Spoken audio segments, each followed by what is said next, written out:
আসসালামু আলাইকুম এভরিওয়ান। আশা করি সবাই ভালো আছেন। তো HTML কোর্সে আরেকটি নতুন ভিডিওতে আপনাদের সবাইকে স্বাগতম। তো আজকে আমরা HTML এর আরো কয়েকটি ট্যাগ সম্পর্কে জানবো। সেগুলো হচ্ছে centre tag, section, Depp, UL এবং ওএল। তারপর আমরা HTML এর কিছু প্রজেক্ট তৈরি করব, যেগুলোর মাধ্যমে আপনারা বুঝতে পারবেন যে আসলে HTML এর মাধ্যমে কি কি করা যায়। তো চলুন শুরু করি। তো প্রথমে আমরা দেখব হচ্ছে আমাদের সেন্টার ট্যাগ। হ্যাঁ, সেন্টার ট্যাগ সম্পর্কে দেখব। তো আমরা ভিএস কোডে চলে গেলাম। তারপর হচ্ছে আমরা এখানে নরমালি লিখব যে সেন্টার দেওয়ার সাথে দেখবেন যে সেন্টার চলে আসবে। তো এখন সেন্টার ট্যাগের মূল উদ্দেশ্য হচ্ছে যে আপনার যে টেক্সটটি আছে ওটি আপনার ওয়েবসাইটের একবারে সেন্টারে শো করবে। হ্যাঁ, একবারে মাঝ বরাবর শো করবে। তো আমরা যদি এখানে যে কোনো টেক্সট লিখি, যদি আমরা এখানে লিখি this is সেন্টার ট্যাগ। এখন আমরা কন্ট্রোল-S দিয়ে সেভ দিই। এখন আমরা যদি ওয়েবসাইটে চলে যাই, তাহলে আপনি দেখতে পারবেন যে দিস ইজ সেন্টার ট্যাগ, এটি কিন্তু মাঝ বরাবর চলে এসেছে। হ্যাঁ, এই হচ্ছে সেন্টার ট্যাগের কাজ। এখন আপনি সেন্টার ট্যাগের ভিতরে যদি চান তাহলে হচ্ছে আপনি অন্য ট্যাগ ইউজ করতে পারবেন। আমি আগেই বলেছি আপনি ট্যাগের ভিতরে ট্যাগ ইউজ করতে পারবেন। তো আমি যদি সেন্টার ট্যাগের ভিতরে যে H1 দিই, H1 ট্যাগ নিলাম এবং এই যে লেখাটা আছে এটাকে আমি জাস্ট কাট করে নিয়ে H1 ট্যাগের ভিতরে দিয়ে দিই, তাহলে আপনি দেখতে পারবেন। আমি সেভ দিয়ে নিই, কন্ট্রোল-S, দেখবেন যে লেখাটা কিন্তু বড় হয়ে গেছে এবং লেখাটি মাঝে আসছে।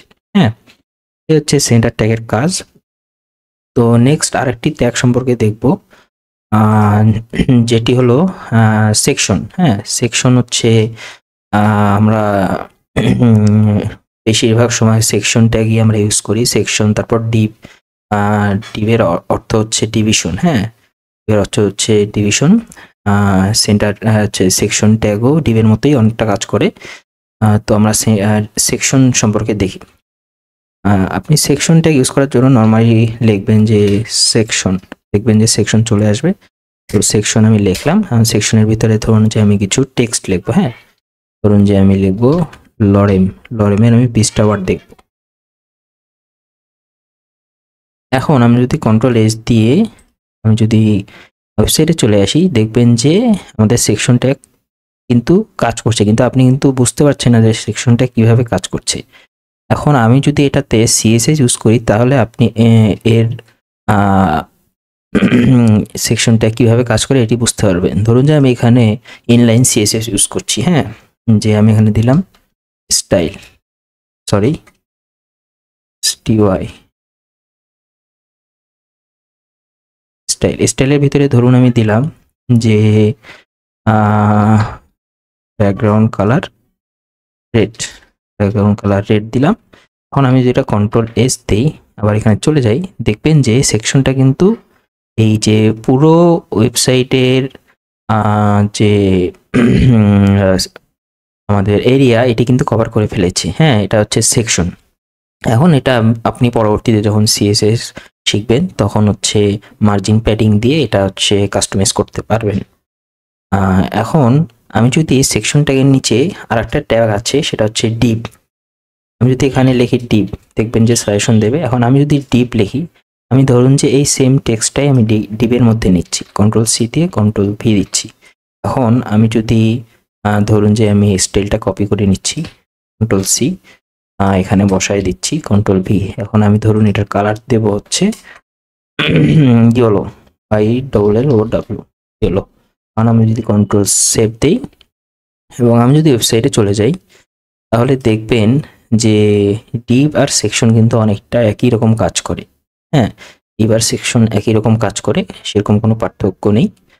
তো আপনি আমরা যখন ওয়েবসাইটের কাজ করি তখন নর্মালি আমরা সেকশনের ভিতরে ডিভ নিই, কারণ সেকশনটাকে আমরা মানে বড় হিসেবে চিন্তা করি আর ডিভটা হচ্ছে সেকশনের ভিতরে থাকে। হ্যাঁ, তো আমি যদি ডিভটাকে জাস্ট কন্ট্রোল দিয়ে কাট করে নিয়ে জাস্ট সেকশনের ভিতরে বসাই দিই এবং কন্ট্রোল-S দিই, তাহলে আপনি দেখতে পারবেন যে সেম কাজ করছে। হ্যাঁ, সেরকম কোনো পার্থক্য নেই। তো এই হচ্ছে সেকশন আর ডিভ ট্যাগের কাজ। তারপর আমি আরেকটা ট্যাগ সম্পর্কে বলবো, সেটা হচ্ছে লিস্ট। হ্যাঁ, লিস্ট লিস্টের মধ্যে আছে আনঅর্ডার লিস্ট, আর একটা হচ্ছে আপনাদের অর্ডার লিস্ট। তো প্রথমে দেখি আনঅর্ডার লিস্ট। হ্যাঁ, আনঅর্ডার লিস্ট লেখার জন্য আপনাকে লিখতে হবে ইউএল লিখলে চলে আসবে।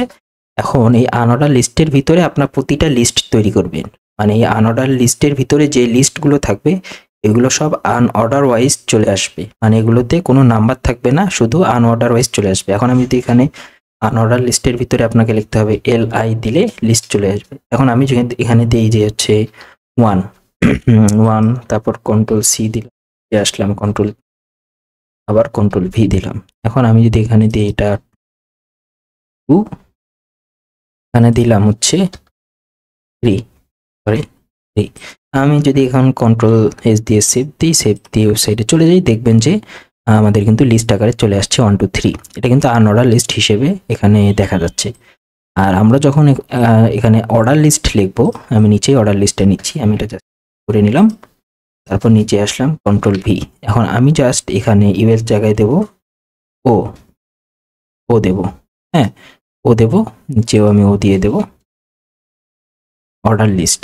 এখন আমি যদি কন্ট্রোল S দিই তাহলে আপনি দেখবেন পার্থক্যটা দুটার মধ্যে দেখতে পাচ্ছেন। আনঅর্ডার লিস্টে কোনো অর্ডার নেই, মানে এখানে র্যান্ডমলি 1 2 3 চলে আসছে। আর অর্ডার লিস্টে দেখুন একটা অর্ডার আছে কিন্তু 1 2 3, তুমি 1 তারপর 2 তারপর 3। এটা হচ্ছে অর্ডার লিস্ট আর আনঅর্ডার লিস্টের মধ্যে পার্থক্য। তো এই ছিল কিছু ট্যাগ। পূর্ববর্তীতে আমরা অনেক ট্যাগ সম্পর্কে জেনেছি, তো আজকেও কিছু ট্যাগ সম্পর্কে আমরা জানলাম। তো এখন আমরা HTML দিয়ে কিছু প্রজেক্ট তৈরি করব। হ্যাঁ, কিছু ইন্টারেস্টিং কিছু প্রজেক্ট তৈরি করব। তো আজকে আমরা শুরুতে যে প্রজেক্ট নিয়ে আলোচনা করব আমাদের, সেটি হচ্ছে আমাদের কুইজ ফর্ম। হ্যাঁ, আমাদের কুইজ ফর্ম নিয়ে আলোচনা করব প্রথমে। তো চলুন দেখি আমরা কিভাবে খুব সহজে একটি কুইজ ফর্ম তৈরি করতে পারি। তো আমরা VS কোডে চলে গেলাম। তো কুইজ ফর্ম তৈরি করার জন্য আমাদের যেহেতু ফরম্যাট রেডি করাই আছে, তো আমরা এখন এই বডির ভিতরে কাজ করব। হ্যাঁ, বডির ভিতরে কাজ করব। তো প্রথমে আমি আমাদের একটা হেডিং থাকবে। হ্যাঁ, হেডিংয়ে আমরা H1 নিয়ে নিয়েছিলাম, যেটা সম্পর্কে আপনারা অবশ্যই জানেন। তো হেডিংয়ে আমি দিয়ে দিলাম যে কুইজ ফর্ম। হ্যাঁ, এখন আমি যদি কন্ট্রোল S দিয়ে সেভ দিই, দেখবেন যে আমাদের এখানে কুইজ ফর্ম চলে এসেছে। এখন আপনি একটা কাজ করতে পারেন, আমরা যদি প্রথমে একটা সেন্টার ট্যাগ নিয়ে নিই তাহলে মনে হয় আমাদের ভালো হবে। সেন্টার, তাহলে আমাদের পুরো ফর্মটাই, আমরা ফর্ম যে তৈরি করবো এই পুরো ফর্মটাই সেন্টারে চলে আসবে একবার, তাহলে কিন্তু জিনিসটা দেখতে আরো ভালো লাগবে। তো আমরা কন্ট্রোল V দিলাম, প্রথমে আমরা হেডিং দেবো। এখন যদি আমরা কন্ট্রোল S দিই, দেখবেন যে এখন কিন্তু সুন্দর দেখা যাচ্ছে যখন মাঝখানে আমরা নিয়েছি।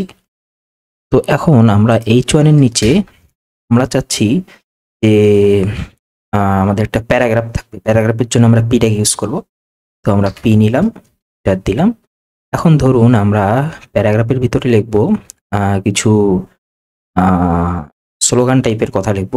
যেমন লিখলাম যে, ধরুন যে লিখলাম test your knowledge, test your knowledge.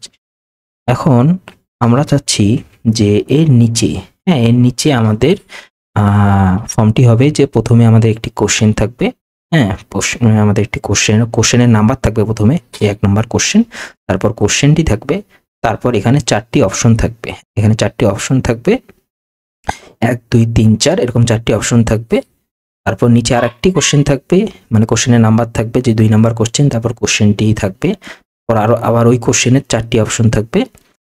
এবং সবার শেষে আমরা চাচ্ছি যে আমাদের যে দুটো কোশ্চেনের যে রাইট অ্যান্সার, এই রাইট অ্যান্সার দুটো নিচে দেওয়া থাকবে। হ্যাঁ, তো চলুন করি কিভাবে এটা করা যায়, এটা আমরা করি। তো এটি করার জন্য প্রথমে আমরা H2 নিয়ে নিই। হ্যাঁ, ধরুন যে আমরা H2 নেব, H2 ট্যাগ নেব। H2 ট্যাগের ভিতরে আমরা দেব হচ্ছে কিউ কোশ্চেন 1 দিয়ে দিলাম।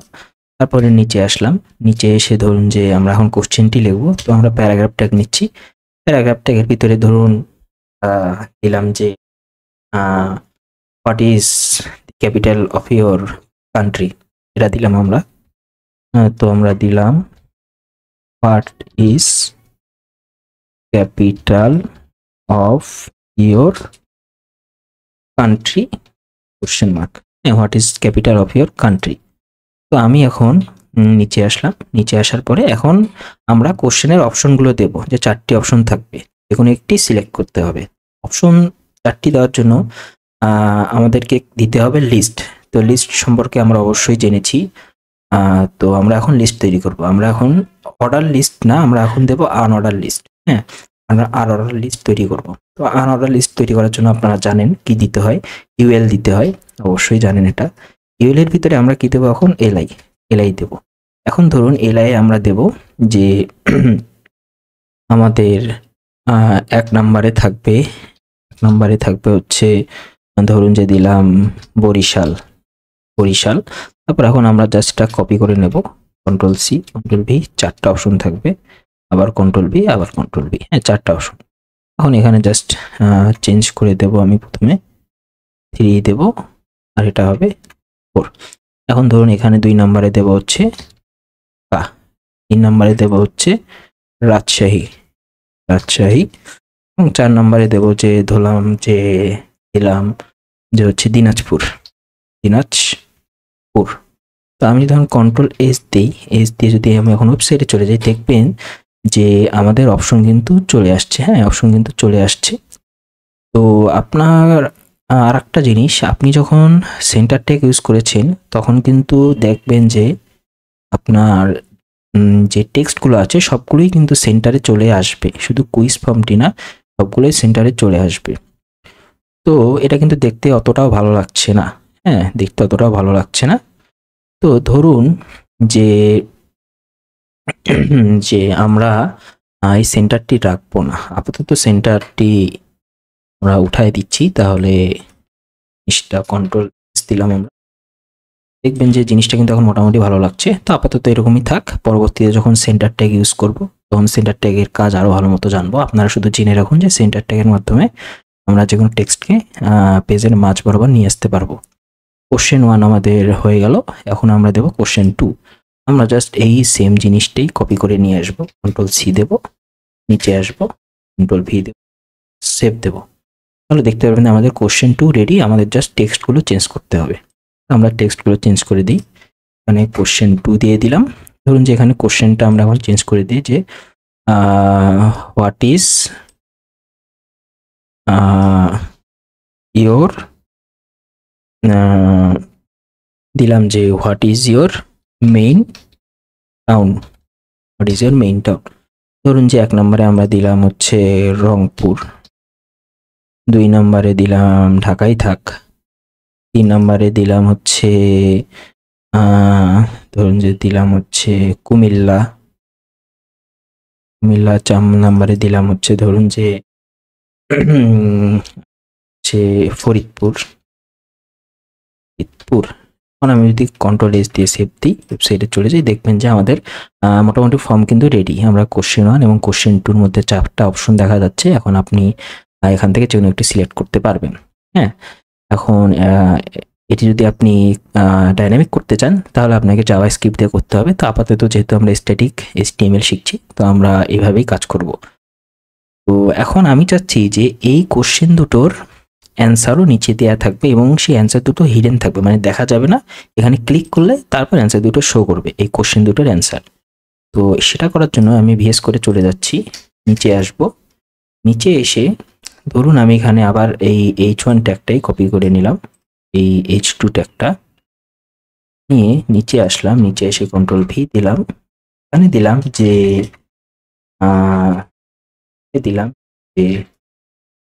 Check your answers, search here। তারপর আমি নিচে আসব। নিচে আসার পরে আমরা এখানে ধরুন যে ইউজ করব হচ্ছে আমাদের ডিটেলস নামে একটা ট্যাগ আছে। হ্যাঁ, ডিটেলস নামে একটা ট্যাগ আছে, যেটার ইউজ আমরা দেখি নেই।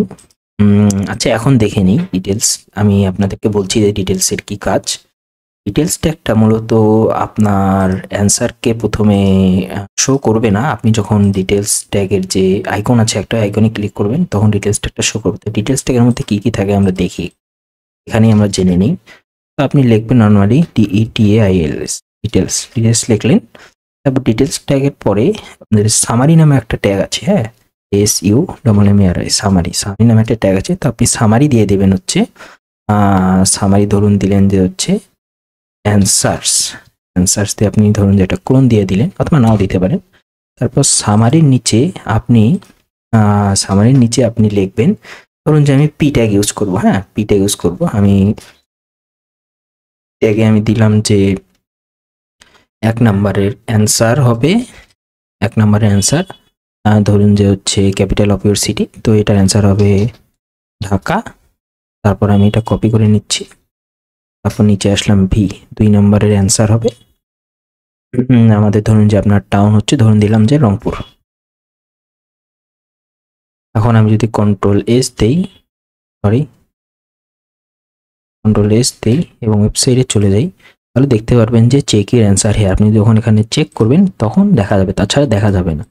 এটা কিন্তু একটা ইন্টারেস্টিং ট্যাগ, ডিটেলস ট্যাগটা। নতুন কিছু শিখলেন আপনারা যে ডিটেলস ট্যাগ এভাবে যদি আপনি অ্যান্সার দেখাতে মানে শো করতে চান, তাহলে আপনাকে ইউজ করতে হবে ডিটেলস ট্যাগ ইউজ করার পরে তারপর আপনাকে প্রথমে একটা দিতে হবে সামারি, যে সামারিটা কাজ করবে এই অ্যান্সার হিসেবে। মানে এই যে লোগোটা দেখতে পাচ্ছেন, এটা হচ্ছে ডিটেলস ট্যাগের জন্য ইউজ হয়েছে।